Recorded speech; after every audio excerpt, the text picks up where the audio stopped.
கலாத்தியர் அதிகாரம் 1.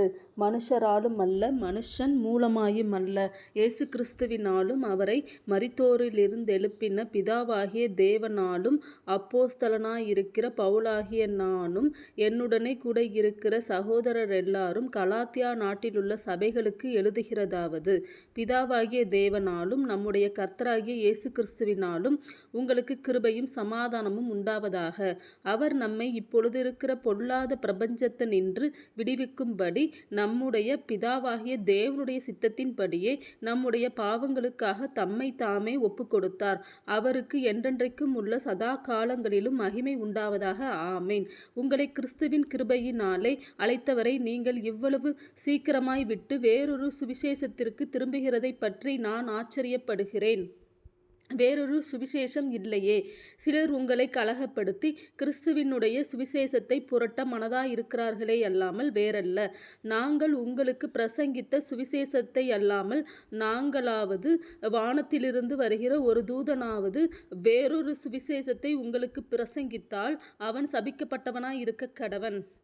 முன் சொன்னது போல மறுபடியும் சொல்லுகிறேன், நீங்கள் ஏற்றுக்கொண்ட சுவிசேஷத்தை அல்லாமல் வேறொரு சுவிசேஷத்தை ஒருவன் உங்களுக்கு பிரசங்கித்தால் அவன் சபிக்கப்பட்டவனாய் இருக்க கடவன். இப்பொழுது நான் மனுஷரையா தேவனையா யாரை நாடி போதிக்கிறேன்? மனுஷரையா பிரியப்படுத்த பார்க்கிறேன்? நான் இன்னும் மனுஷரை பிரியப்படுத்துகிறவனாய் இருந்தால் நான் கிறிஸ்துவின் ஊழியக்காரன் அல்லவே. மேலும் சகோதரரே, என்னால் பிரசங்கிக்கப்பட்ட சுவிசேஷம் மனுஷருடைய யோசனையின்படி யானதல்லவென்று உங்களுக்கு தெரிவிக்கிறேன். நான் அதை ஒரு மனுஷனால் பெற்றதுமில்லை, மனுஷனால் கற்றதுமில்லை. இயேசு கிறிஸ்துவே அதை எனக்கு வெளிப்படுத்தினார்.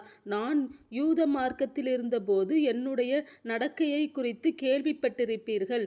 தேவனுடைய சபையை நான் மிகவும் துன்பப்படுத்தி அதை பாழாக்கி என் ஜனத்தாரில் என் வயதுள்ள அநேகரை பார்க்கிலும் யூத மார்க்கத்திலே தேறினவனாய் என் பிதாக்களுடைய பாரம்பரிய நியாயங்களுக்காக மிகவும் பக்தி வைராக்கியமுள்ளவனாய் இருந்தேன்.